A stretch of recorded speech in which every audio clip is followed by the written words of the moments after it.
Aujourd'hui, on va déclarer vraiment qu'on va attacher des esprits qui sont contre les connaissances de Dieu.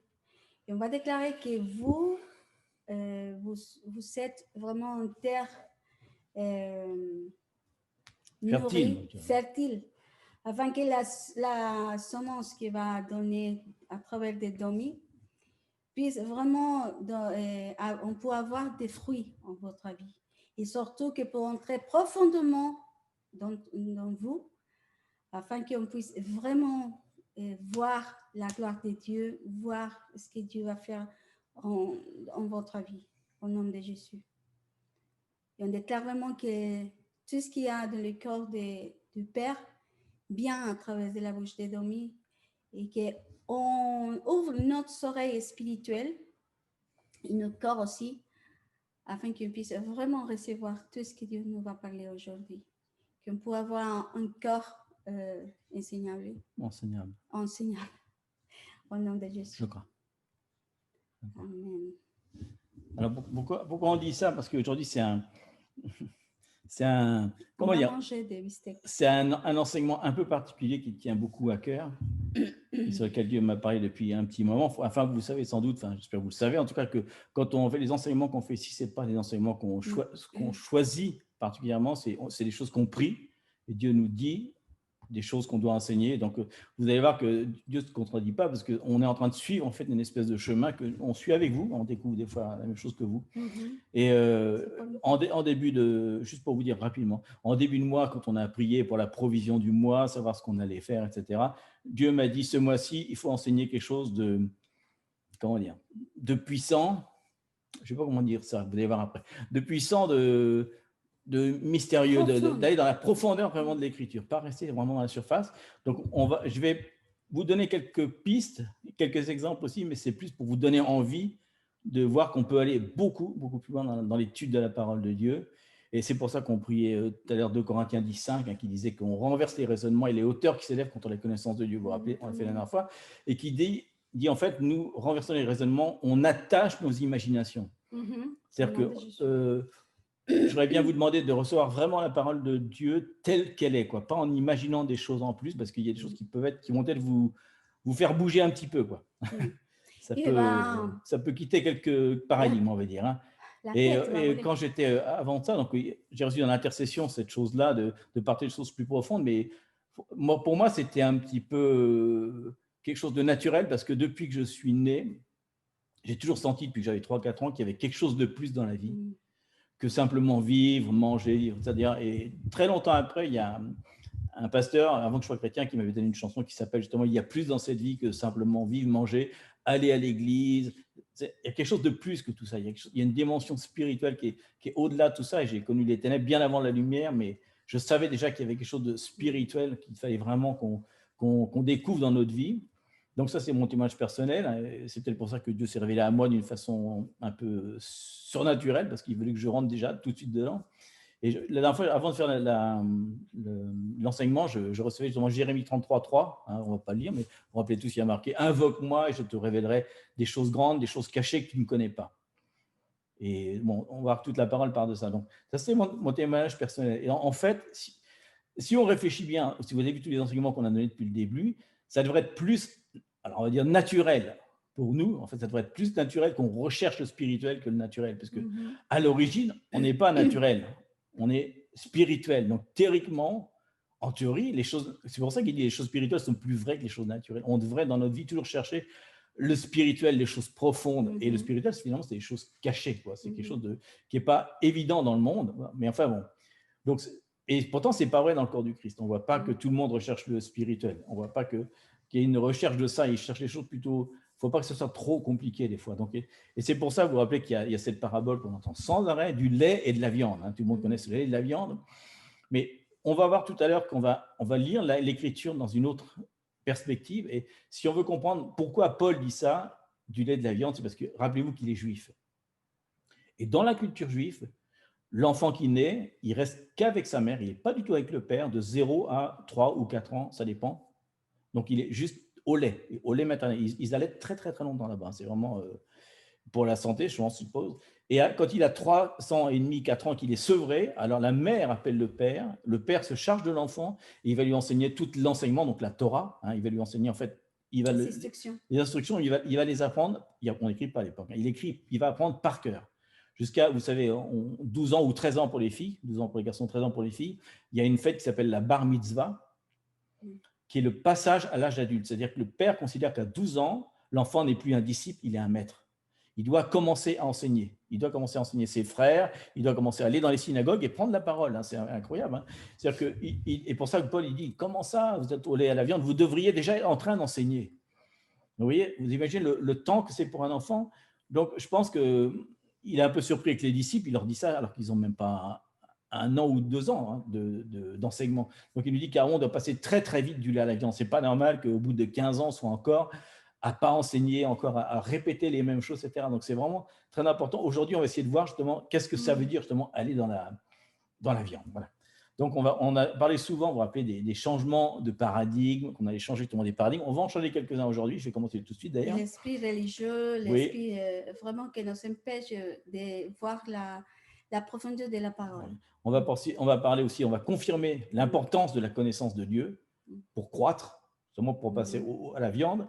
Mais quand on dit connaissance, ce n'est pas lire la Bible et la connaître par cœur, c'est vraiment connaître, gynosko, la connaissance intime et profonde de Dieu. C'est presque une révélation, ça va au-delà de la parole de Dieu même. On a parlé de la viande, on a parlé aussi de la fois, vous vous rappelez, de la discipline, il faut vraiment se discipliner pour le faire tous les jours, pour entrer dans cette connaissance. Et enfin, on va parler un petit peu on a déjà parlé il y a 1 an, de la méthodologie d'interprétation de l'écriture, de différentes façons qui permettent de voir l'écriture et comment aller en profondeur. Mais avant, pour aller là-dedans, pour introduire un peu plus ce sujet de la connaissance et de l'enseignement, on va voir quelque chose qu'on ne se pose pas souvent la question, parce qu'on a l'habitude de dire tout le temps, qu'est-ce que c'est que l'Église en fait? Qu'est-ce que ça veut dire l'Église? Parce qu'on entend beaucoup de choses. Déjà, il y a la première chose qu'on entend sans arrêt, c'est ecclésia, qui soi-disant serait l'endroit où tous les gens se réunissent pour prendre des décisions. Alors, ça vient de la Grèce, en fait. Hein. C'est l'endroit où ce qu'ils appelaient les hommes libres se réunissaient pour prendre des décisions de la ville. Donc ça, c'était le mot ecclésia, qui est un mot un peu plus récent, et c'est l'Église catholique romaine qui a pris le mot pour faire le mot église, même s'ils ont changé on ne prend plus de décision. Mais à part ça, le mot ecclésia, avant d'être ce qui a été repris par les Grecs et les trucs, a une autre définition. En fait, ça vient de ekkaleo. Ecclésia, ça vient de ekkaleo, qui est en 2 parties, qui veut dire ek et kaleo. Kaleo, ça veut dire convoquer, rassembler ou appeler. Je ne sais plus comment ça s'appelle. L'ecclésiaste, par exemple, c'est celui qui convoque. L'ecclésiaste, c'est le pasteur, celui qui convoque, en hébreu. Et ek, ça veut dire hors de, faire sortir de quelque part. Donc, ça veut dire, c'est l'assemblée de ceux qui sont convoqués, qui ont été appelés par le Seigneur pour sortir du monde. Ils sont en fait sortis du monde et il les met dans un autre endroit. Il les met dans un endroit justement où il va les enseigner. Donc, en fait, on voit que ce n'est pas un confinement. C'est pas une église, ce n'est pas un bâtiment. Il ne parle pas d'un bâtiment du tout. À l'époque, il n'y a pas encore d'église en tant que bâtiment, quand il y a le mot. Donc, quand il y a eu le confinement, on a vu que tout le monde a dit « mince, il n'y a plus d'église ». Parce qu'il n'y avait plus de bâtiment, mais pas du tout, justement. Je pense que Dieu voulait recadrer l'Église. Il voulait lui rappeler que l'Ecclésia, c'est ceux qui sont appelés en dehors pour se réunir en dehors et être enseignés. Parce que vous vous rappelez qu'il a dit que Jésus a dit qu'il bâtirait son Église. À l'époque, il ne parlait pas de bâtiment, parce que ce n'était même pas envisagé. Donc, quand il dit qu'il va bâtir son Église, vous savez quel est le mot qu'il dit? Le mot bâtir, c'est le mot instruo qu'il écrit dans le texte. Instruo, c'est de là que vient le mot instruire. Donc, quand il dit qu'il va bâtir l'Église avec des pierres vivantes, c'est-à-dire qu'il va prendre des gens, les pierres vivantes, c'est nous, quoi, parce qu'il continue l'analogie avec, vous vous rappelez que c'est pierre. Pierre, ça veut dire pierre, une pierre. Petra, donc il va bâtir une église, mais ce qu'il veut en fait dans son église, c'est prendre des gens, il les sort et ensuite il va les instruire. Le mot veut dire aussi outiller, donner des outils. Donc l'église, en fait, c'est une école. Finalement, c'est une école. Et nous, si on regarde comment était l'église primitive, vous voyez que les gens se réunissaient ensemble dans les maisons et ils s'assemblaient pour partager la vie de tous les jours, bien sûr, mais aussi pour être enseignés. D'ailleurs, bien avant, il y a le psaume 133.1 qui dit, celui qu'on connaît bien, il dit qu'il est bon et doux pour les frères de demeurer ensemble. Vrai que c'est comme l'huile d'Aaron. Et en fait, le mot qu'il dit, c'est pas de demeurer, mais c'est le mot yasha, qui veut dire de s'asseoir pour être enseigné ensemble. Alors, à l'époque, il dit bien les frères et sœurs, pas au sens génétique, hein, c'est vraiment les frères et sœurs, les gens qui sont de la même chose. Donc, c'est-à-dire que les gens se réunissent ensemble pour être enseignés et il y a une onction qui va couler de la tête jusqu'à la fin du corps, c'est-à-dire que tous ceux qui sont présents vont recevoir quelque chose. Donc, voilà. Donc, l'Église, en gros, c'est une école où on vient être enseigné.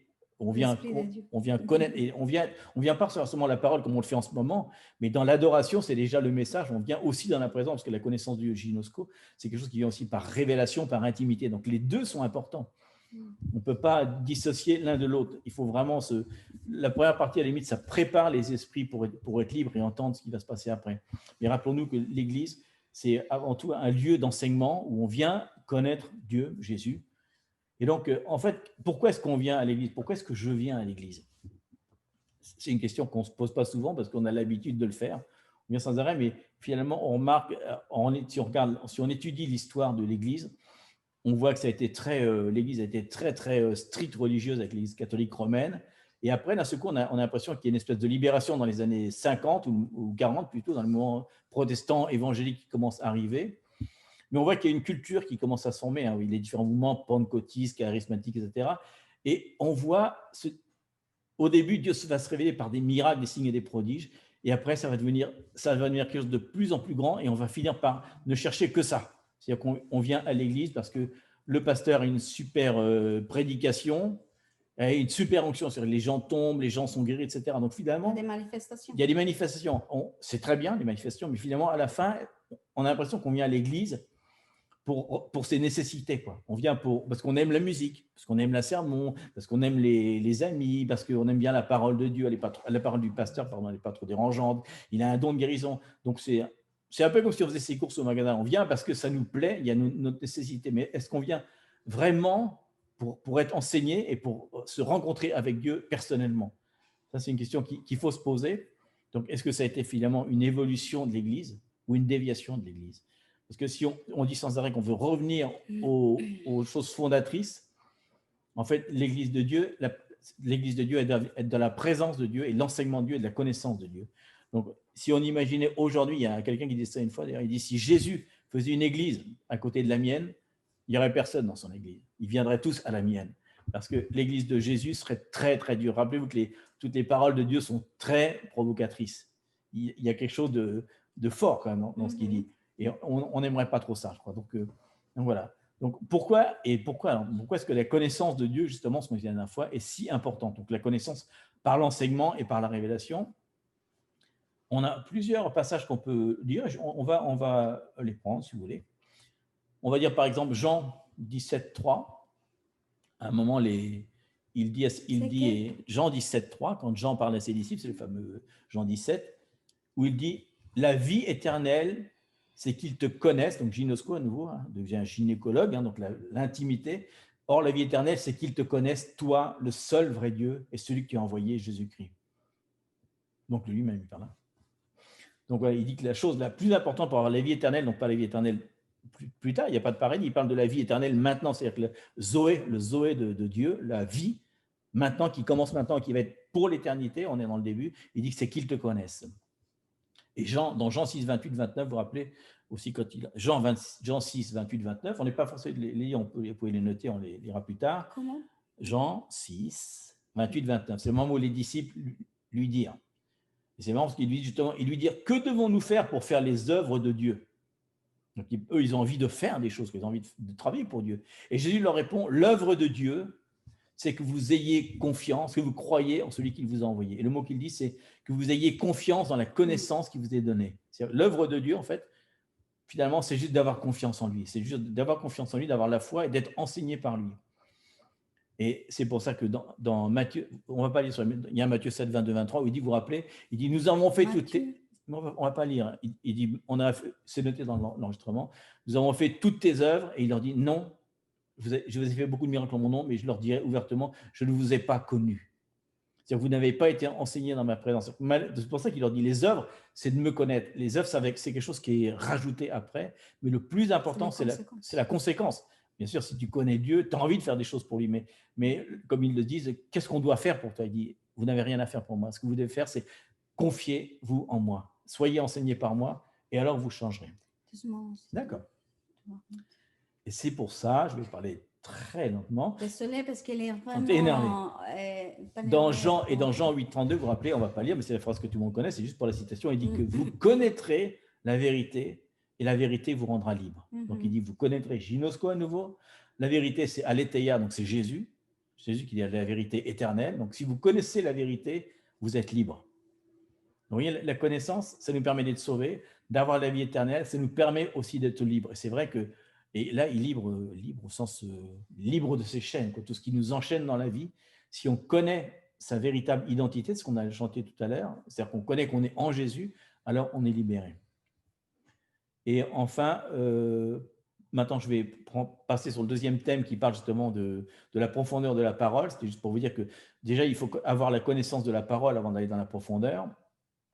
Et donc, on a déjà cité Jérémie 33,3 qui dit « Invoque-moi et je te dirai des grandes choses », il dit « Gadol, hein, grandes choses cachées que tu ne connais pas encore ». Et dans Daniel 12,4, il a dit, vous vous rappelez, il dit « Daniel, scelle le livre jusqu'à la fin des temps parce que plusieurs le liront et la connaissance augmentera ». Donc, il y a la connaissance dans tous les sens. Il y a la connaissance scientifique, la connaissance de Dieu, tout. La connaissance va augmenter dans la fin des temps où on est. Donc, c'est le moment justement d'avoir une connaissance plus profonde. Donc, on va voir pourquoi sans arrêt, vous vous rappelez que Paul parle sans arrêt des mystères aussi. Il dit qu'il faut connaître les mystères de Dieu, on ne peut plus être des enfants au lait, on doit connaître les mystères de Dieu, on doit enseigner les mystères de Dieu. Donc, pourquoi il dit ça? Pourquoi est-ce qu'il parle de mystère? On va voir que, rappelez-vous que Paul est juif. Quand il dit en grec mystère, qui est mystérion, c'est-à-dire les choses qu'on apprend, ça veut dire mystérion, ça veut dire la bouche fermée. C'est-à-dire que c'est les moments où tu ne parles pas et que tu reçois de Dieu, tu reçois des mystères. C'est un truc qui se reçoit dans le secret, dans le silence. En fait, quand on prie en langue, on reçoit des mystères. Il dit aussi qu'on reçoit des mystères. Ce sont les mystères dans notre parce qu'on parle plus. Parce qu'on prie directement, quand on parle la langue, on parle directement à notre Père. C'est l'Esprit qui parle avec le Père. Donc, ces moments, c'est libère vraiment les mystères de Dieu en nous. Et quand on va lire la parole, il y a quelque chose qui donne la profondeur de la parole, saute à la lumière, et on dit, waouh, ça fait longtemps que je lis ces paroles et je n'ai pas entendu. Et c'est ce moment que se passe. Donc, pour ceux qui seraient éventuellement nouveaux ici, je vais refaire un tout petit récapitulatif à nouveau, mais qui est vraiment très, très, très important. C'est qu'il y a trois types d'interprétation de la parole. Il y a l'interprétation, malheureusement, qu'on entend dans toutes les églises baptistes, notamment, c'est l'interprétation grecque, qui est l'herméneutique. Vous vous rappelez, l'herméneutique, on appelle ça aussi l'exégèse. En gros, c'est qui parle, dans quel contexte, qui a dit quoi, qui est présent en ce moment dans la réunion. On essaie de chercher par la raison, en fait, c'est la philosophie. Hein.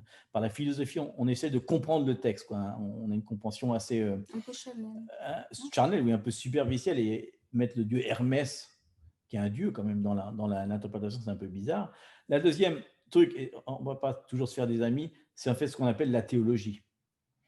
La théologie, ça a été inventé dans les années 500 ou 600, donc bien après que l'Église romaine se soit emparée de l'interprétation. La théologie chrétienne, en fait, c'est donner raison par l'intelligence de la foi chrétienne. En fait, il y a la définition exacte de la théologie, c'est une phrase grecque, une phrase latine qui dit fides cariens intellectum, qui veut dire fides carium intellectum, ce qui veut dire en fait la foi cherche l'intelligence. Okay. C'est-à-dire que la théologie en général, et dans ce qui est enseigné maintenant, hein, ça cherche à rendre raison de la foi chrétienne par l'intelligence. Donc, c'est encore une fois, c'est une interprétation alors, qui est plus philosophique, c'est donc théologique, c'est-à-dire qu'on essaye de justifier la foi chrétienne par des arguments, directs, quoi. Donc, là encore, la méthodologie est un petit peu étrange parce qu'on donne une interprétation à des mots sans voir les originaux. Donc, c'est très... Donc, la théologie, il faut se méfier de la théologie, on va dire, romaine, en tout cas, ce qui est le 90% de ce qui est enseigné. Donc, tout ça pour dire que, au cas où vous ne le sauriez pas, que la Bible en entier, hein, du début jusqu'à la fin du Nouveau Testament, c'est un livre juif. Donc, même si on est surpris parce qu'on voit que la dernière partie est écrite en grec, il faut savoir que c'est une traduction en fait du texte juif. On a certaines parties juives du texte grec qui ont été retrouvées. Donc, on peut voir vraiment que c'était des traductions donc, Paul, il parle en grec, mais il parle souvent en juif. Donc, l'ensemble du livre, pratiquement, c'est un texte juif. Donc, la parole, la culture, tout ça, c'est juif. Donc, si on l'interprète pas à travers les mots originaux et à travers la culture originale, on passe à côté de beaucoup de choses parce que Jésus, par exemple, dans toutes ses paraboles, fait référence sans arrêt à des traditions juives, parce que lui-même est complètement juif, il n'est pas au courant, je pense que, enfin, si, il le sait certainement, mais que plus tard, on va en faire un symbole romain, voire grec. Donc, et c'est pour ça qu'à un moment, il y a une parole que Dieu m'a révélée il n'y a pas longtemps, et c'est là on peut le lire, c'est par contre, dans Romains 9, 2, 3, justement, Paul parle de ça. Romains 9. Romains 9, 2, 3. À ce moment-là, il n'est plus avec eux, puisqu'il a un peu été rejeté. Il dit, mes frères et sœurs sont juifs. Ils sont du même peuple que moi. Pour rappeler que Paul est juif. Ce sont des Israélites. Dieu a fait d'eux ses enfants. Il leur a montré sa gloire. Il a fait alliance avec eux. Il leur a donné la loi, le culte, les promesses et les anciens célèbres. C'est dans leur peuple que le Christ est né comme être humain, lui qui est Dieu au-dessus de tout. Donc, il rappelle vraiment que Dieu a donné tout, la loi, l'écriture, la révélation, sa présence, son amour, il a tout donné aux Juifs. Et il faut rappeler qu'après, bien après ce texte-là, il veut dire que nous, les gentils, on est en fait greffés sur cet arbre-là. Mais il dit, n'oublions pas que eux, c'est à eux que tout a été donné, même s'ils n'ont pas les révélations, que nous, on a les révélations par rapport à eux. Il faut se rappeler que c'est un texte juif du début jusqu'à la fin. Donc, on va parler justement des niveaux d'interprétation. J'avais déjà fait un petit enseignement là-dessus, mais je vais vous le redonner à nouveau, c'est important. C'est gravé, donc on pourrait le reprendre. Donc, il y a 4 niveaux d'interprétation de l'écriture classique pour les juifs, donc, pour le texte juif. Donc en fait, on parlait tout à l'heure d'exégèse, qui est l'étude de la Bible. Donc, traditionnellement, il y a 4 niveaux d'interprétation de l'enseignement. Le premier, ça s'appelle Pécha. Pécha, c'est-à-dire l'interprétation littérale. C'est-à-dire que tu lis le texte. Par exemple, s'il y a marqué « Jésus marche sur l'eau », tu ne cherches pas à interpréter « Jésus marche vraiment sur l'eau ». Ce n'est pas une allégorie à quelque chose qu'il n'aurait pas fait, parce qu'on voit beaucoup de gens qui disent « Non, il n'a pas marché sur l'eau ». Le pape a dit ça. Il a dit « C'est pas vrai, il n'a pas marché sur l'eau ». C'est trop vite. C'est une simple allégorie. Donc, ce n'est pas le cas. Justement, la deuxième interprétation, qui est un peu plus profonde, ça s'appelle « Rémez », ce qui veut dire une interprétation en fait allégorique. Comme par exemple, quand Jésus parle de la semence, il fait une allégorie par rapport à la parole de Dieu qui est semée dans l'esprit humain. C'est une allégorie, par exemple. Après, il y a la parole drache. Alors, ça s'appelle l'homilétique, exactement. C'est-à-dire qu'on recherche quelque chose de plus profond. On cherche un espèce de sens qui est caché derrière. Et ça, c'est pratiquement tout ce que fait Jésus sans arrêt quand il enseigne les paraboles, où les disciples lui disent « Mais pourquoi est-ce que tu parles en parabole ?» Et il dit, c'est pour ne pas qu'ils comprennent. C'est-à-dire que si tu veux comprendre la parabole, il faut aller dans le drache. Et les disciples, ils leur disent, mais qu'as-tu voulu dire par cette parabole? Il leur dit, voilà ce que voulait dire ma parole. Donc, il leur explique le drache. Mais il y a un quatrième sens dont on va parler aujourd'hui qui s'appelle le sod. Donc, le sod, ça veut dire, c'est le même mot que mystérion, qu'on a vu tout à l'heure, les mystères de Dieu. En fait, quand Paul parle des mystères, il parle de sod, donc de la parole profonde. Alors, le problème du sod, c'est que ça a donné lieu à beaucoup de dérives, notamment une kabbale très, très différente de la kabbale originale. Mais en gros, ça veut dire le sens mystique ou ésotérique du texte. En fait, ce que je disais tout à l'heure, le sens spirituel, en fait, la chose qui est vraiment cachée derrière.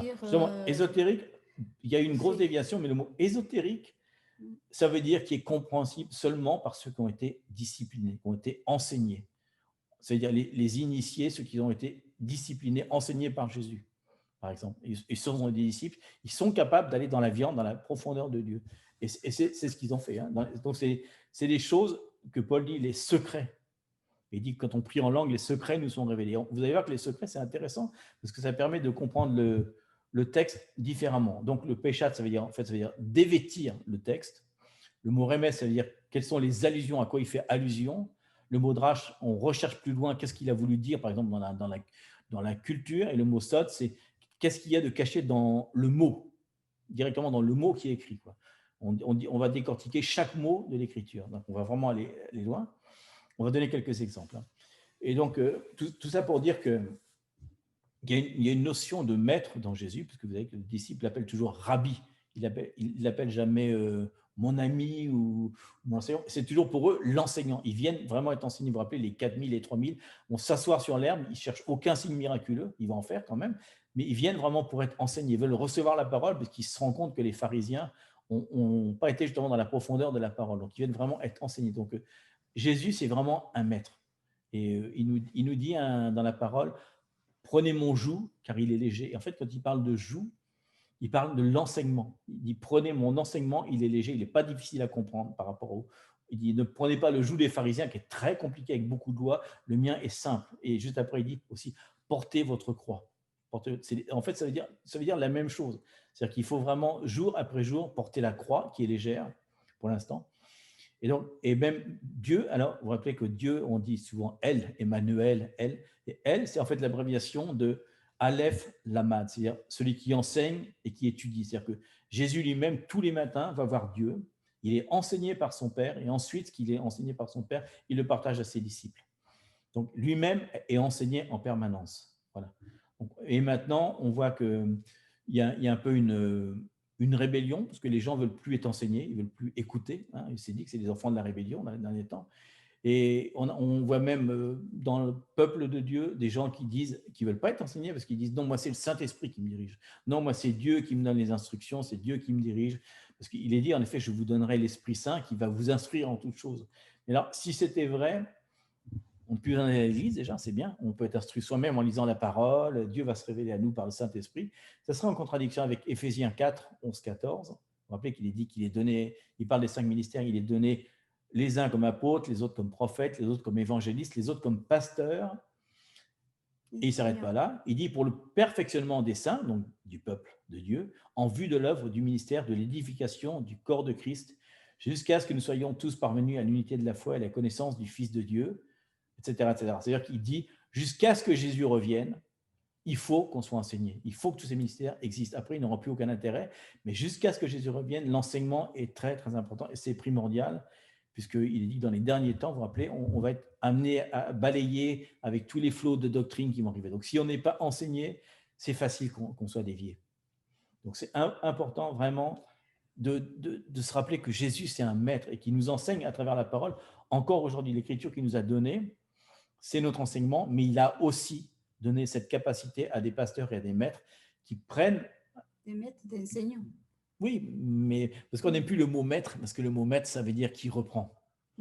Et donc, on dit un professeur à l'école. Si tu dis c'est un maître, ça ne plaît pas, ça. On n'aime pas avoir des maîtres dans nos vies. On n'aime pas ça. Donc, bref, on va continuer. Attends, Voilà. Donc, on va parler, vas-y, avant d'introduire le SOD. Parce que c'est important de savoir qu'en ces moments, oui, il y a plein de choses à cause justement des les réseaux sociaux. On peut trouver plein de choses. Donc, il faut faire attention, comme on avait parlé la semaine dernière. Et il faut vraiment entrer dans la parole, dans l'unité, dans une famille qui nous couvre, justement, afin qu'on ne doit pas sortir dévier plutôt. Oui, dévier, ouais. Dévier de notre chemin avec Jésus. Parce qu'on peut, subtilement, on peut avoir des rébellions, en fait. Donc, les enfants de la rébellion, il est dit oui, ça. Parce que c'est moi, et on commence à faire vraiment tout. L'Esprit de Dieu, toujours, ce sera là, parce que c'est ça, c'est écrit, et c'est comme ça. Mais quand on est tous ensemble, on peut faire vraiment la unité, parce que quand on parle, par exemple, Dieu nous avait parlé déjà dans notre intimité, et quand on parle, par exemple, aujourd'hui, si on va parler de ces sujets, peut-être pendant la semaine, avec vous, l'Esprit de Dieu à votre intimité, votre prière ou un moment que vous lisez la parole, c'est sûr que si Dieu avait parlé de quelque chose que c'est à propos de ce qu'on parle aujourd'hui. Ça veut dire que Dieu confirme toujours ce que Dieu nous parle à notre intimité. Donc, quand on est en une famille, et c'est bien parce qu'on dit, c'est vrai, Dieu m'a parlé de ça cette semaine, d'y aller plus profond au Dieu, de ne voit pas superficiellement la parole, sinon entrer vraiment dans l'eau de sa présence. Et je pense que Dieu nous invite dans ces saisons d'entrer, de fixer vraiment à sa vérité que c'est la parole, parce qu'aujourd'hui, comme on dit tout à l'heure, nous, on donne des clés, on donne des paroles, on donne des sujets spécifiques, on mange le pain. Mais après, vous aussi, vous pouvez s'asseoir à la table du Seigneur et manger avec lui.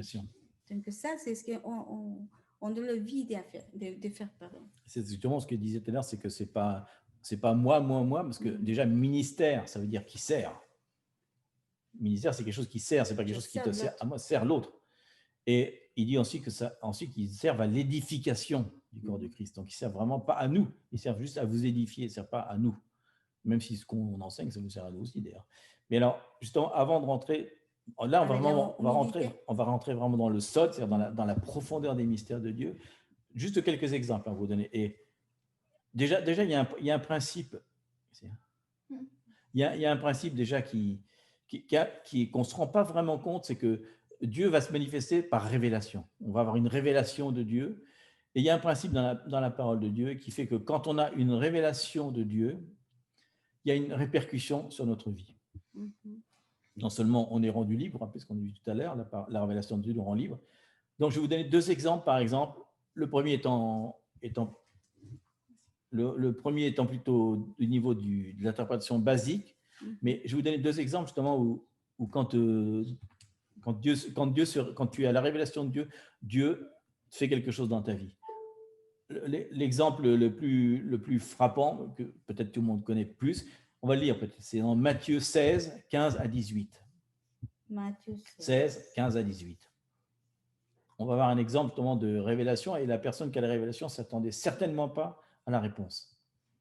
Et souvent, quand on a une révélation, on ne s'attend pas du tout à la réponse. Peut-être on ne va pas trop aimer la réponse, mais c'est comme ça. Donc, Matthieu 16, 15, 18. Et Jésus dit, « Et vous, leur dit-il, qui dites-vous que je suis ?» Et Simon-Pierre, à l'époque il s'appelle Simon-Pierre, répondit, « Tu es le Christ, le Fils du Dieu vivant. » C'est la première fois que Jésus entend cette parole-là. Jésus, alors, reprend la parole et lui dit, « Tu es heureux, Simon, fils de Jonas, car ce ne sont pas la chair et le sang qui t'ont révélé cela, mais c'est mon Père qui est dans les cieux. » Il dit, tu viens d'avoir une révélation, c'est Dieu qui vient de te le donner, l'Esprit Saint n'est pas encore là. Hein. Et moi, je te dis, il répond à Pierre, moi je te dis que tu es Pierre, donc il enlève le Simon et il le change de nom, il l'appelle Pédra, qui veut dire la pierre, il lui change de nom carrément, la révélation lui a fait changer de nom, et que sur cette pierre, je bâtirai mon église, et que les portes du séjour des morts ne prévaudront point contre elle. Pierre a une révélation qui vient directement de Dieu, et Dieu lui dit, tu es bien heureux parce que tu as eu une révélation, et à cause de ça, tu seras la pierre, et je vais bâtir mon église. Vous vous rappelez, je vais instruire mon église, c'est-à-dire je vais instruire ceux qui sont appelés en dehors à travers de toi. Oui, l'interprétation différente de l'église romaine qui dit que c'est la construction, que Pierre va être le premier pape qui va construire un bâtiment. Pas du tout, il leur dit que tu vas être cette pierre qui va instruire les gens que je vais appeler à toi. Très différent. Deuxième partie. Alors, dans l'Ancien Testament, ce coup-là, c'est l'épisode du buisson ardent qui est dans Genèse 26, je crois. Mais le but, c'est pas de dire la parole, c'est pas grave. Vous vous rappelez que Moïse, qui est sur le mont Sinaï, va rencontrer un buisson ardent. Hein, je pense que tout le monde connaît cette partie. C'est un buisson qui brûle en permanence. Et le mot, d'ailleurs, le mot buisson, c'est le même mot que mont Sinaï. C'est la même chose. Et qu'est-ce qui se passe quand il va rencontrer le buisson ardent? Il va aller à la rencontre du Dieu qui est là-dedans. Et Dieu va lui donner... On va pas lire le tout, je crois pas. D'accord, mais c'est dans Genèse 26, je pense. Et quand Moïse va rencontrer Dieu dans le buisson ardent, vous vous rappelez ce qui va se passer? Juste après s'être présenté à lui, il va lui donner un ordre, il va lui donner une mission. Il va lui dire, tu dois aller maintenant redescendre de la montagne et tu vas aller maintenant enseigner. Et Moïse, c'est vraiment celui qui va recevoir la Torah, c'est celui qui va recevoir les tables de commandement, c'est celui qui va guider le peuple jusqu'au désert. Oui, encore une fois, une réponse par rapport à la révélation de Dieu. Donc, ce que je vous disais tout à l'heure, donc on appelle ça en fait une réponse miroir. C'est-à-dire que, ouais, c'est-à-dire que ce qu'il donne, il le reçoit comme si c'était dans un miroir. Alors, beaucoup ont dit ça parce que un principe que je ne vais pas développer, mais dans la… Exode 3. Ah, Exode 3, je crois que c'est Genèse. Hmm. Bon, bref, le buisson ardent, on verra plus tard. Quand Moïse rencontre le buisson ardent, donc le fameux miroir, dans la parole, dans l'hébreu, il y a une façon spéciale de faire les mots, c'est que les mots opposés sont écrits des mêmes lettres, mais écrits comme dans un miroir. C'est-à-dire que si vous voyez, quand il dit « tu as transformé ma tristesse en joie », en fait, il met tristesse et joie l'un côté de l'autre sans virgule, et les mêmes mots sont écrits en miroir. C'est-à-dire que s'il y avait marqué CBA, il y aurait marqué ABC, par exemple. Donc, pour aller plus simple, ils ont construit tous les mots qui sont opposés. Les mots qui sont opposés sont construits avec une écriture en miroir. Et deuxième principe qu'il faut se rappeler, c'est que les Hébreux n'ont pas de chiffres, ils n'ont que des lettres. Donc, s'ils veulent compter, ils prennent Aleph pour 1, Bet pour 2, la troisième lettre… Voilà, Il n'y a pas de lettres. Il n'y a pas de chiffres. Donc, les chiffres, en fait, sont des lettres. Ce qui fait que quand ils veulent faire un mot compliqué, en fait, un chiffre compliqué, en fait, ils additionnent les lettres. Donc, ce qui fait que les lettres sont des chiffres aussi. Donc, c'est intéressant parce que, je vous dis ça, alors voilà un petit sod justement, une petite avant-première. Tu vas donner le mot. Oui. C'est Exode 3, 2. Bah, toute l'histoire, ça parle de verset 2 jusqu'à 4. 5 en fait. Donc, quand il va demander, il y a deux sods là-dedans, il va demander au buisson ardent quel est son nom divin, quoi. Il vous rappelez qu'il va répondre Yahweh. Il va répondre je suis Yahweh. Et en fait, nous on dit Yahweh parce qu'on ne pourrait pas le prononcer, il n'y a pas de voyelle en hébreu. Donc en fait, il n'y a que 3 lettres. Et les 3 lettres, c'est Eye, Asher, Eye. Voilà ce qu'il dit. Il dit je suis Eye, Asher, Eye. Et si on regarde le chiffre que ça donne, Eye, Asher, Eye, c'est en fait le chiffre 543. Et Moïse, qui est Moshe en hébreu, c'est 345. Et quand il parle à Dieu, il dit je suis 543 et toi tu es 345. Comme un miroir, c'est-à-dire qu'il est comme un miroir. Et l'autre chose qu'il dit aussi, c'est le mot lui-même. Il dit Eye, Asher, Eye. On a pris souvent la traduction ancienne qui veut dire je suis qui je suis. Et en fait, pas du tout. Le mot qu'il utilise, avant, il y a une particule qui dit que c'est du futur. Le mot, c'est je serai qui je serai. Et c'est un futur qui s'arrête. C'est je serai qui je serai jusqu'à ce que je sois qui je suis. C'est-à-dire jusqu'à ce qu'il revienne, Dieu est en évolution. Yahweh, ce n'est pas une parole fixe. Donc, il lui dit que ce que tu vas enseigner de ma part, parce que tu es mon miroir, maintenant tu es ma parole sur la terre, je serai avec toi. Donc, je serai le reflet de ce que tu as enseigné, quoi. Yahweh, c'est un enseignement qu'il va recevoir. Et un autre sod qui est caché dedans, encore une fois, quand tu lui demandes son nom, il lui dit quel est ton nom. Et le mot nom, on dit souvent d'ailleurs, c'est assez populaire chez les juifs messianiques, c'est le mot Hachem qui veut dire le mot nom. Mais en fait, il n'y a pas de, vous vous rappelez qu'il n'y a pas de voyelle, donc c'est H-S-M. Et en fait, c'est le même mot que miroir. Il lui dit quel est ton nom, ou alors tu peux dire autre chose, tu peux dire quel est ton miroir. Vous voyez que tout le texte ici, c'est Mara, le mot miroir. Donc en fait, on voit que la rencontre de Moïse sur le mont Sinaï, avec le buisson ardent, c'est un moment où il va recevoir une révélation de la part de Dieu, puisqu'il va se révéler à lui directement, et il va lui dire maintenant tu es mon miroir sur la terre, tu es mon enseignant, et tout montre que justement, si on n'allait pas dans cette profondeur du sod, on passerait complètement à côté d'une révélation qu'il veut lui donner. Mais Moïse, lui, il est hébreu, donc il comprend parfaitement ce qu'il lui pose comme question, il sait parfaitement la réponse que ça veut dire. C'est pour ça que la mission, il la prend au sérieux, parce qu'il sait qu'il va être le représentant de Dieu sur la terre et qu'il va être son miroir. Voilà. C'est ce qu'on dit en 1 Corinthiens 13, 12, qui parle que c'est le miroir.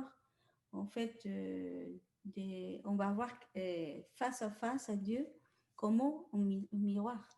Comme un miroir. Et donc, c'est 1 Corinthiens 13, 12. Et en fait, quand on passe beaucoup de temps avec un enseignant ou un maître à l'époque, parce qu'il traînait sans arrêt avec lui, c'était un privilège d'avoir un enseignant, c'était très difficile. Il fallait être accepté par lui, il fallait être enseignable. Si tu n'étais pas enseignable, tu n'avais pas le droit d'être avec un maître. Il avait le droit de te reprendre sans arrêt, voire même de te corriger. Donc, on voit qu'il faut être enseigné, en fait, pas dans la superficie, mais dans la profondeur et la maturité. Et vous vous rappelez qu'à un moment, quand Dieu, à la fin dans Matthieu 28, il dit « Je vous demande d'aller baptiser tout le monde au nom du Père, du Fils et du Saint-Esprit et de leur enseigner tout ce que je vous ai enseigné. » Donc, il leur dit bien, vous vous rappelez, parce qu'on était à la bar mitzvah, il leur dit d'aller baptiser les gens, mais ce n'est pas tout. Il dit d'aller les enseigner, d'en faire des disciples. Donc, faire des disciples, c'est-à-dire que d'un seul coup, tu deviens le maître. Donc, tu dois faire des disciples et tu dois enseigner ce que Jésus t'a enseigné. Vous vous rappelez, Dieu a enseigné Jésus, Jésus a enseigné ses disciples. Maintenant, les disciples doivent enseigner le monde. Bien sûr, ils doivent les baptiser en premier, puisqu'ils doivent déjà reconnaître que Jésus est leur sauveur, leur Seigneur. Mais le but, ce n'est pas d'aller baptiser quelqu'un, ça y est, tu es sauvé. Si après, tu ne l'enseignes pas, tu l'as sauvé pourquoi finalement? Parce qu'il ne va pas être enseigné, il ne connaîtra pas la profondeur de Jésus. Donc, vous voyez que ce n'est pas superficiel. C'est pas superficiel, c'est pas comment dire l'évangélisation simple. Non seulement tu leur fais reconnaître que c'est Jésus, mais après tu les enseignes, tu les prends avec toi et tu les enseignes.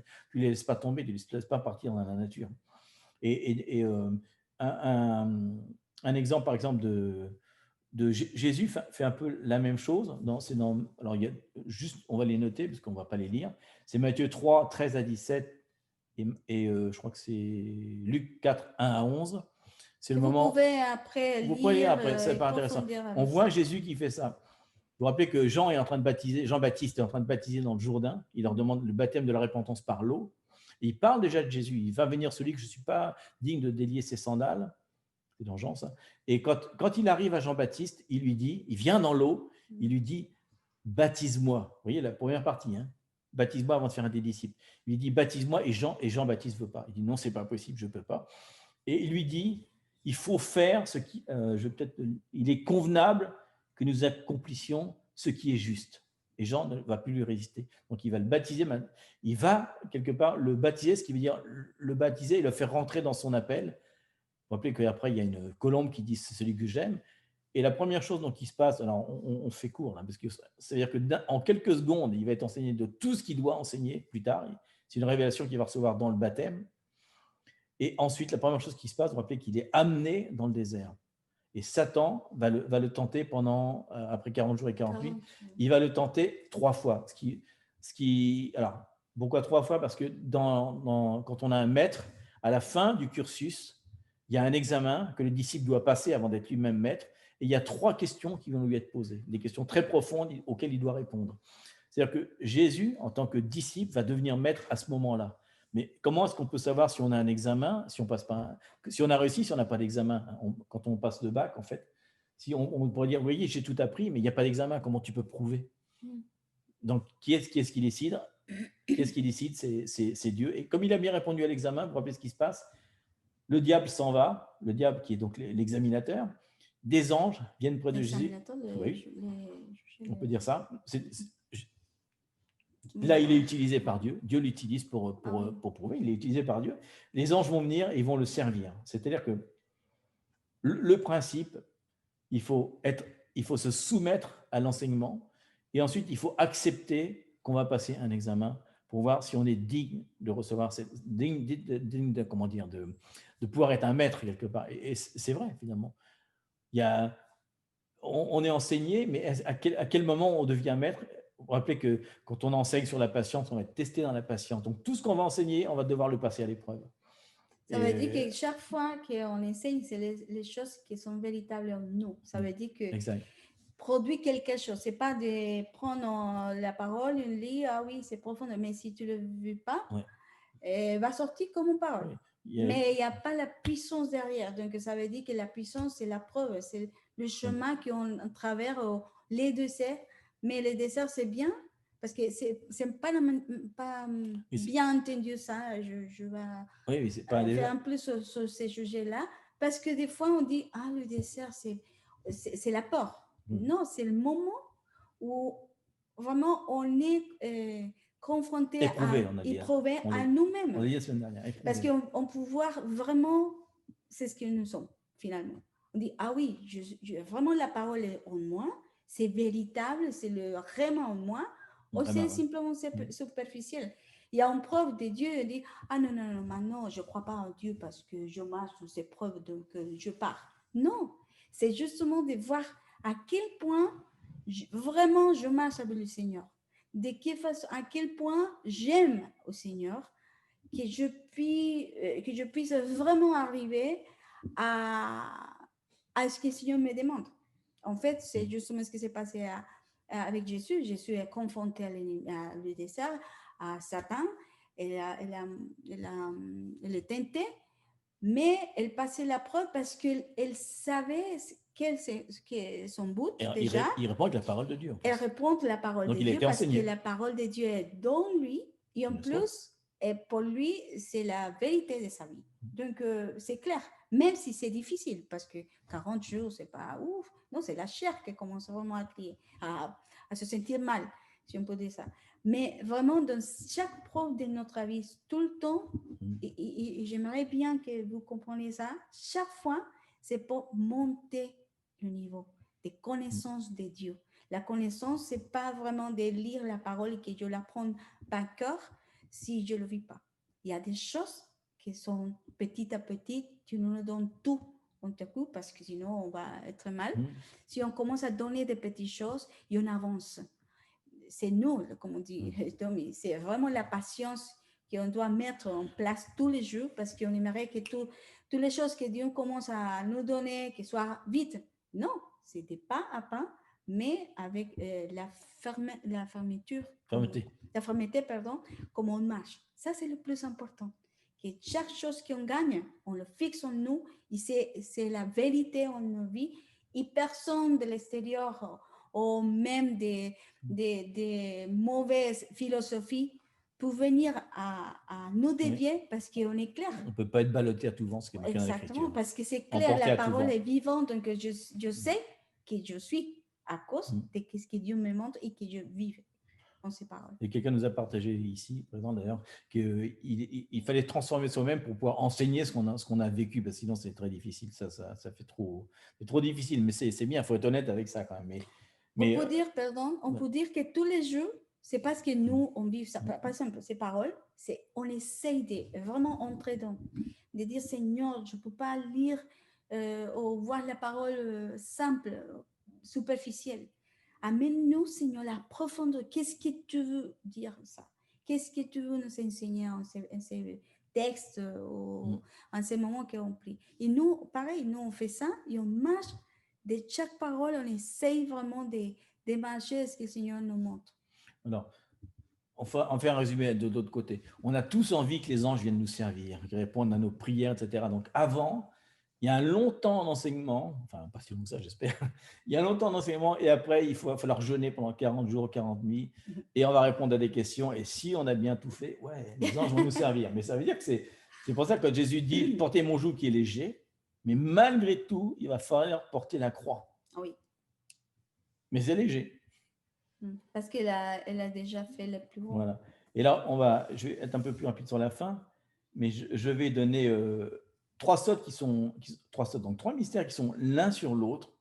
Vous allez voir qu'on peut interpréter la parole d'une façon complètement différente si on va dans la profondeur du texte et qu'on comprend bien les espèces de métaphores des mots, parce que c'est dans la culture hébreu. Vous pourrez lire vous-même, lisez-le, c'est très intéressant, c'est Genèse 14, 8 à 21. C'est long, hein, on ne va pas lire maintenant. Genèse 14, 8 à 21. Lisez-le. C'est le fameux passage, pour vous centrer ça, où Melchisédek, le fameux où Melchisédek apparaît dans l'Ancien Testament, va apparaître dans le Nouveau Testament.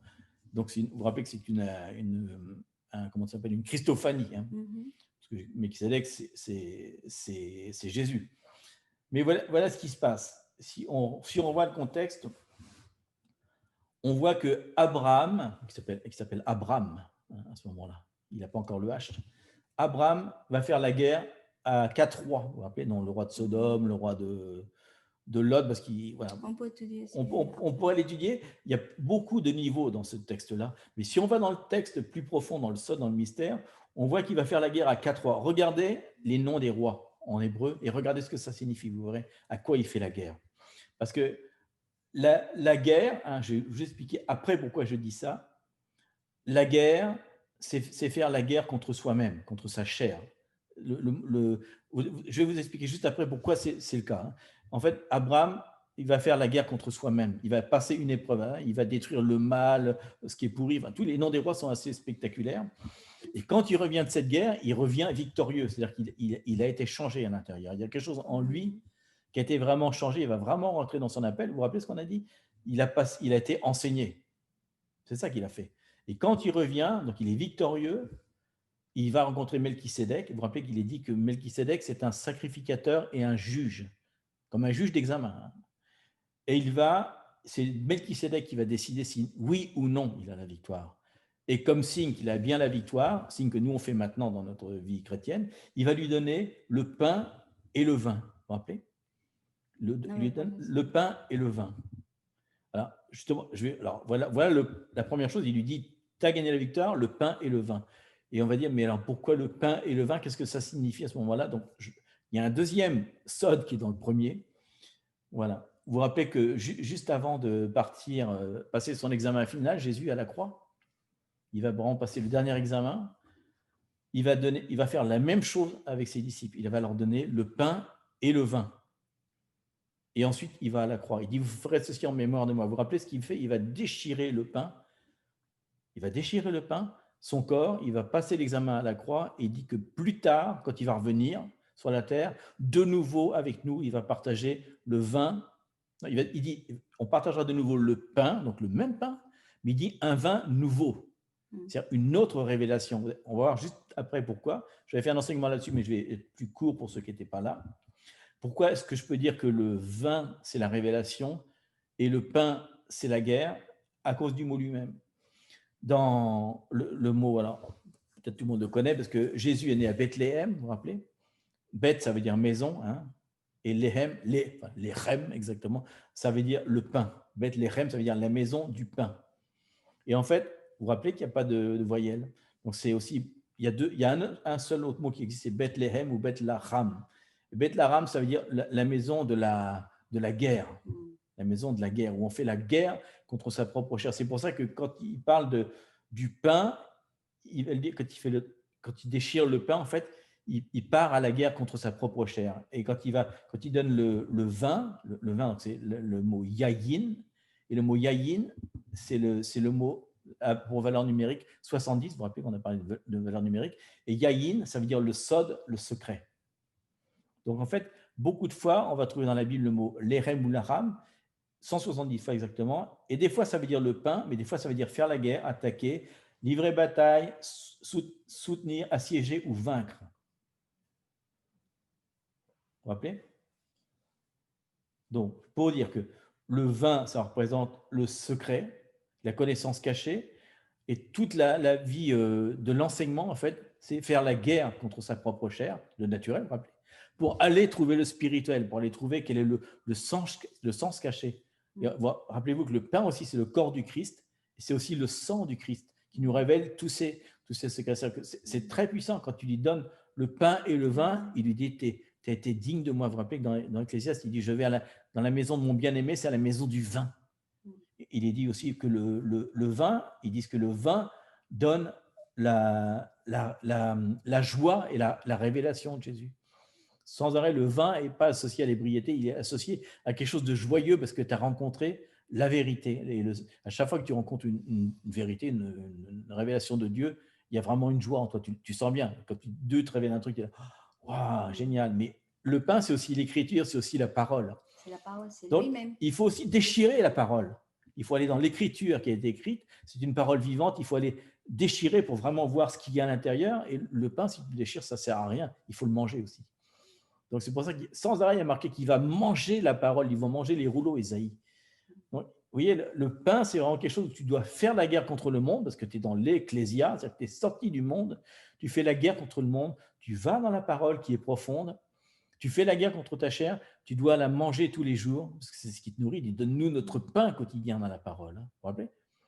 Donne-nous notre pain quotidien. Il ne parle pas du pain, justement, du pain de la provision, parce que la provision nous est déjà donnée. Il dit, tout vous est donné de surcroît. Il dit, cherchez le royaume de Dieu, cherchez le pain de vie, cherchez-moi. Celui qui me mange n'aura plus faim, celui qui me boit n'aura plus soif.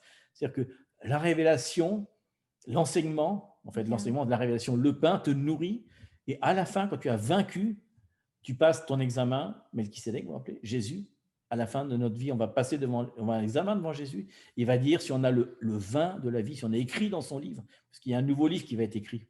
Et il va écrire un nouveau livre avec du pain et du vin.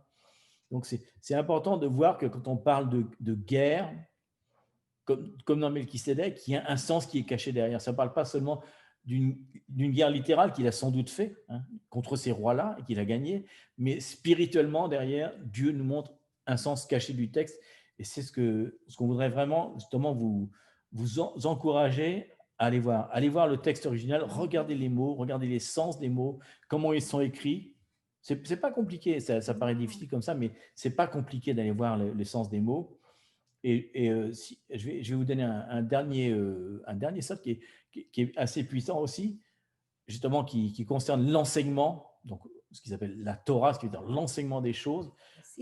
Les 5 livres de base sur lesquels est fondé tout le reste, parce que tout ce qui est dans l'Ancien Testament découle de ces 5 livres. Tout est vraiment une reproduction, et nous, on découle aussi de ça, mais dans une autre interprétation. Les 5 premiers livres, on va appeler c'est Genèse, qui s'appelle Bereshit, Exode, etc. Donc, il y a 5 livres de base. Et si on regarde la première lettre de chaque truc, donc c'est Bereshit, vous vous rappelez, B. La deuxième lettre donc le deuxième livre, le troisième livre, le quatrième livre, le cinquième livre. Donc, les 5 premières lettres de chaque livre, ça fait Bet, Vav, Vav, Vav et Aleph. C'est la B, première c'est 2 qui commence et Aleph, c'est 20. Donc, vous vous rappelez que Bet, Aleph, ça veut dire Abba, ça veut dire le Père, parce qu'en hébreu, on lit à l'envers. Donc, si on veut lire les livres, il faut les lire comme Aleph, Vav, Vav, Vav, Bet. C'est-à-dire qu'entre le moment, Aleph, ça veut dire le début des choses, et Bet, c'est. Oui, parce que c'est la première lettre. Donc, on commence toujours par Aleph. Tous les textes en hébreu commencent toujours par Aleph, parce qu'il faut toujours commencer par le début. Vous pouvez voir sauf Bereshit, justement. 119, par exemple, il y a tous les 22 lettres. C'est-à-dire que pour aller de Jésus jusqu'au Père, Jésus, c'est Aleph, c'est le début. Jean dit, il était là au début, c'était le premier mot, c'était Logos. Oui, Logos, jusqu'au Bet. C'est-à-dire jusqu'à qu'on puisse dire, je reconnais dans mon esprit que je suis fils de Dieu et je peux déclarer Abba Père dans Romains. Vous vous rappelez? Il y a Vav, Vav, Vav. Et Vav, c'est un clou. Il y a 3 clous. Et la valeur numérique, c'est un clou en fait, le Vav. Aleph, c'est une tête de bœuf. Bet, c'est une porte, je crois. Et entre les deux, il y a 3 clous. Et les valeurs numériques de chaque clou, c'est la lettre 6, en fait. Donc, ça veut dire qu'il y a entre 1 et 2, Aleph et Bet, il y a 6, 6, 6. Vous vous rappelez, dans l'Apocalypse, il dit ils vont porter le signe de la bête qui est 6, 6, 6. Parce que Jésus est cloué avec 3 clous. Vous vous rappelez, un pour chaque bras, un pour les pieds. Donc, il est dit, ceux qui vont être dans l'Apocalypse, ce sont ceux qui vont recrucifier le Seigneur. Il va être de nouveau ceux qui ont porté les clous. C'est pour ça qu'il dit 6, 6, 6. Et il est dit dans Ecclésiaste 12, 11, je vais le lire, pas peine de le chercher, il y a marqué « Les paroles des sages ou des maîtres sont comme des clous, comme des aiguillons. Ils sont rassemblés en un recueil, elles sont comme des clous plantés, donnés par un seul maître. » Vous vous rappelez qu'il dit qu'on va porter notre croix, donc c'est-à-dire qu'il nous dit qu'on va être crucifié avec lui. Où est-ce qu'est crucifié Jésus? À Golgotha, le lieu de la tête, du crâne. C'est-à-dire que il faut que nos pensées soient crucifiées. Il faut qu'il y ait des clous qui soient plantés. Donc, bien sûr, pas de cette façon-là. Mais c'est-à-dire que ce que Jésus a fait à la croix, il a planté des clous, il est mort avec ça, il a déroulé son sang. Cet enseignement-là, ce secret-là, c'est ce qui doit entrer dans notre tête. On doit être de cette façon-là crucifié. Nos pensées ne sont plus des pensées, comme on dit, du premier sens. On ne lit pas le texte qu'on a, qui est la parole de Dieu vivante. Si on la lit comme ça, en superficie, elle n'est pas vivante en fait. Parce qu'on lit toujours le même texte. Mais quand il y a la parole Réma qui est révélée, Réma, ça veut dire le mystère, le voile est déchiré, on va appeler Apocalypse, ça veut dire le voile est déchiré, on rentre dans la profondeur des choses. Et vous vous rappelez que j'ai fait une allusion entre Sod, qui est le mystère, qui est le vin, qui est le sang, vous rappelez qu'il est dit que quand le sang a coulé, le voile a été déchiré dans le temple. C'est-à-dire que la présence de Dieu qui n'était que dans le lieu très saint envahit tout le corps. Et donc, on avait dit ça, vous vous rappelez que dans un mariage où il y a la pureté de la fiancée, ce qui demande à la fiancée, il va y avoir une consommation du mariage, donc l'hymen va être déchiré, le sang va couler. Donc, il y a une analogie solide justement entre le mariage qui est consommé au moment où le voile est déchiré et le sang coule pour montrer que c'est la pureté de l'Église. Donc, vous voyez, il y a vraiment un mystère dans le sang. C'est qu'un tout petit son. Hein. Il y a énormément de choses sur le sang de Jésus qui sont extrêmement puissants. Puissants. C'est pour ça qu'il dit que le sang de Jésus est capable de faire plier toutes les choses dans les cieux, sur la terre et même sous la terre. C'est-à-dire que si vous comprenez le sang de Christ en vous, par la révélation, justement par ces mystères qui sont révélés, alors comme on dit tout à l'heure, je sais qui je suis, il n'y a plus rien qui peut te faire bouger. Donc, ouais, pourquoi l'importance du mystère? Ce n'est pas juste pour connaître une information, justement. Ça n'a aucun intérêt. Mais si tu comprends que tout l'Ancien Testament parle de Jésus, il en parle des fois ouvertement, les Christophanies, il y en a plein, mais des fois, il en parle de façon très cachée. Il n'y a pas que Ésaïe 53 qui parle de Jésus qui va venir, parce qu'il dit même, il y a d'autres sens cachés dans le... Voilà, c'est dans Corinthiens 13. Il y a marqué 13-12, il y a marqué « À présent, nous ne voyons pas les choses clairement, nous les voyons comme dans un miroir, vous vous rappelez ? Mais plus tard, nous verrons face à face. À présent, je ne connais pas tout, mais plus tard, je connaîtrai comme Dieu me connaît. » C'est-à-dire que pour l'instant, on est toujours dans cette partie miroir où Dieu il dit « Je serai qui je serai », mais à un moment, on va le voir face à face. Et donc, il va dire « Je suis qui je suis » parce que je suis revenu sur la terre maintenant. Je viens diriger la terre, je viens régner avec vous. Et il y a un examen qu'on va passer. Si on a, tout ce qu'on fait en ce moment, c'est une préparation à ce moment-là. On est en préparation et cette préparation, elle se fait à travers l'enseignement. Donc, voilà, c'est comme si on voulait renouveler notre premier amour, se rappeler que l'Église, c'est un endroit d'enseignement et on y vient pour rencontrer la présence de Dieu, mais pour être enseigné. Et enseigner, ça veut dire, c'est-à-dire avoir les bases qui permettent après, dans l'intimité, d'aller beaucoup plus loin. C'est pour ça qu'il dit qu'il y a des prières collectives, mais il dit que la prière la plus effective, c'est celle où tu fermes la porte de ta chambre et tu pries dans le lieu secret. Parce que là, tu as vraiment la connaissance gynosco et non plus la connaissance oïdo, où tu as entendu des choses. Non. Et tu n'as pas fait qu'entendre. Tu as une écoute spirituelle des choses. Donc, le fait de redire la parole dans le lieu secret, de la répéter, de la murmurer, comme Josué dit, hein, que le livre ne s'éloigne pas de ta bouche et que tu la murmures en permanence, quand tu la répètes, le pain devient du vin. Et la foi vient la foi vient de ce qu'on entend. Il dit que de ce qu'on entend par l'audition. C'est-à-dire que la parole que tu déclares, qui est une parole logos, devient une parole rhéma parce que tu l'as entendue. Donc, c'est important. Alors, on va trouver le pain et le vin dans plein d'autres endroits, puisque c'est Jacob qui est en prison. Il va être confronté avec un panetier et un échanson, donc celui qui amène le pain et le vin. Et il va être dit aussi que mon époux est blanc et rouge. Blanc comme le pain, rouge comme le vin. Sans arrêt, le blanc, le rouge, le pain, le vin. Sans arrêt, il est dit que la connaissance de la parole de Dieu plus la révélation sont les deux choses qui te rendent libre et qui font en fait ton identité. L'identité vient justement et la liberté, justement, c'est de connaître Aletheia, de connaître Jésus vraiment. C'est pour ça que c'est important d'y aller plus loin avec Donc, la parole. Ce sont juste des clés. Allez loin dans la parole, lisez-la, étudiez-la, regardez les mots tels qu'ils sont écrits. N'hésitez pas à être enseigné, justement, mais en faisant attention, justement, de la déviation. Parce qu'il est dit aussi que dans les derniers temps, il va y avoir beaucoup, vous voyez tout ce qui se passe avec la Kabbale en ce moment, il y a des Madonna, elle fait de la Kabbale maintenant. Donc, il y a une déviation de la parole de Dieu dans les derniers temps, mais si on étudie avec sagesse et qu'on voit que la parole ne se contredit pas, il n'y a pas de problème. On peut aller dans la profondeur. Faut pas hésiter. Et la parole dit exactement qu'on ne peut pas le lire tout seul parce que c'est l'Esprit de Dieu qui est dedans. C'est lui qui nous va conduire, c'est lui qui nous va donner la profondeur. Parce que ce n'est pas vraiment notre vie chrétien, ce n'est pas une vie religieuse. Ce n'est pas d'y aller en église pour y aller en église. Non, c'est quel ton compromis avec le Seigneur. Tu es engagé vraiment à Dieu. C'est ce qui est vraiment tout vivre. Parce que c'est mieux, les choses à venir, tout ça, c'est une préparation. C'est une préparation pour marcher avec le Seigneur. Le temps, dit la parole, ton dernier temps, ce sera plus difficile. Donc, l'idée, c'est justement d'entrer dans ce véritable. Pour traverser toutes les choses à venir, c'est mieux de marcher avec le Seigneur, qui est son lui. Mais il y a tout le temps une promesse. C'est ce que Dieu nous va donner la paix, Dieu nous va garder, Dieu nous va amener à sa profondeur. Parce qu'à la fin de tout, parce que des fois, on fixe notre cieux, notre façon d'être à les choses d'ici.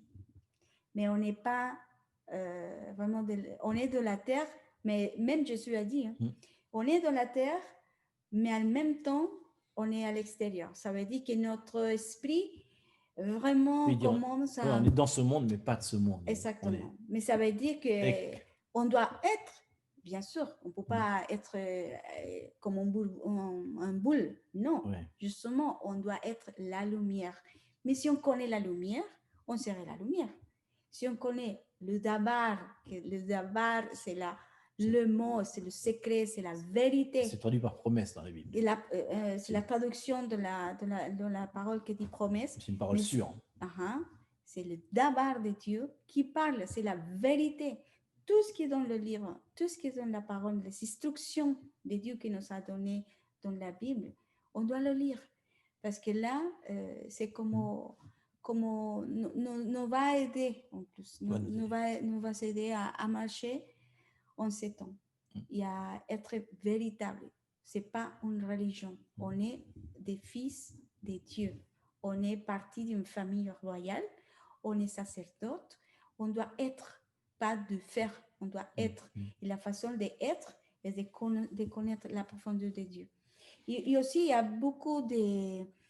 On peut donner des clés. Par exemple, la Bible Strong, vous pouvez la chercher. Et c'est bien parce que c'est gratuit sur votre portable. Vous pouvez voir comme ça les mots originaux, avec ce qui signifie exactement.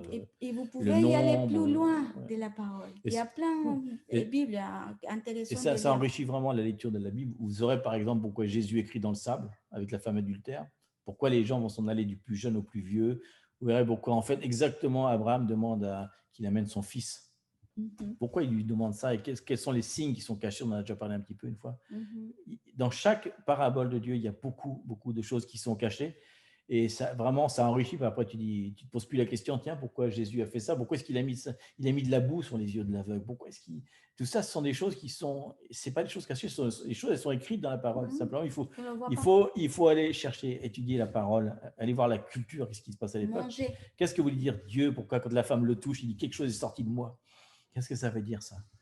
Il y a plein de choses, mais il faut aller chercher ces mystères-là. D'un coup, la parole te paraît super riche. Tu dis, waouh, Jésus, vraiment... a fait des choses que même les disciples ont pu comprendre un petit peu parce qu'eux, ils étaient quand même juifs. Donc, il y avait des choses qu'ils comprenaient quand même. Mais nous, maintenant, quand on lit le texte, on est 2000 ans après, on a eu toutes les Grecs, tous les Romains, et on s'est éloigné complètement de l'original. Mais ce qui est génial, c'est que nous, en tant que gentils, on peut avoir la révélation que même les Juifs n'ont pas. Il dit qu'on va les provoquer en jalousie et qu'ils vont se réveiller à cause de ça. Donc, il nous demande, à nous, les gentils, dans les derniers temps, à nous, d'étudier plus la parole que les Hébreux. C'est difficile parce qu'ils passent du temps à faire ça en permanence. Ils sont toujours dans la parole. Mais nous, on a l'entendement, on a l'Esprit Saint. Donc, on s'encourage. On vous encourage vraiment à relire toute votre Bible. À manger la parole, puis c'est bon. Oui, découper les pages et manger-les. Oui. Bon. Ça mange pas. En tout cas, on espère que ça vous a édifié.